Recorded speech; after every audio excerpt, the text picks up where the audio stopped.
court is concerned that Mr. Ferguson will not get the help he needs in prison. I think he's one step away from becoming a psychopath like his mother, and the court is concerned that he represents a danger to the public. Watch how 21-year-old Paul Ferguson reacts to being sentenced to 30 to 100 years in prison for tormenting and starving his autistic younger brother, who eventually died. Judge Matthew Casel would actually describe him as being one step away from becoming a psychopath, which is exactly why he defied sentencing guidelines that suggested Ferguson receive only 9 to 15 years behind bars.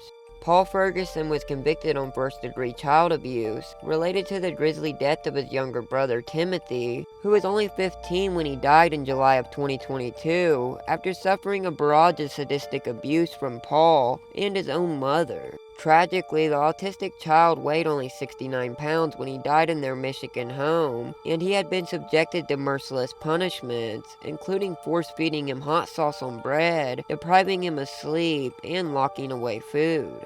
Just a side note, notice how the older brother has cauliflower ear. That's a sign he's been hit in the head repeatedly. You'll usually see it on professional fighters. The 44-year-old mother of the two brothers, Shonda Vander Ark, was sentenced in January to life in prison without a chance of parole after a jury convicted her of murder and child abuse in her son's death. And she actually vomited in court when she was shown horrifying images of her son's emaciation as he starved to death.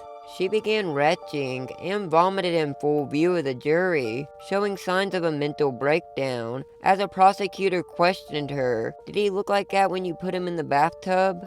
15-year-old Timothy was speech and motor impaired as well as autistic, so he probably couldn't tell anyone that his brother and mother were tormenting him with callous punishments, which included subjecting him to lengthy ice baths. It was also revealed at the mother's trial that she forced him to eat bread covered in hot sauce made from the world's hottest peppers. The mother, who was a law clerk at the local courthouse, previously testified she had purchased spicy hot sauce online after Paul thought it would be a good idea to punish Timothy.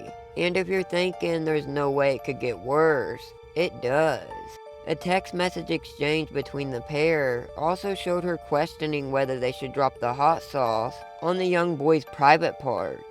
Hours before Timothy died, Paul allegedly put him in an ice bath for nearly 9 hours. However, he testified against his own mother at her trial, claiming he was also a victim and was suffering something close to Stockholm Syndrome. In my own personal opinion, I definitely think he was a victim at one point in time, but with that being said, he definitely turned into the abuser.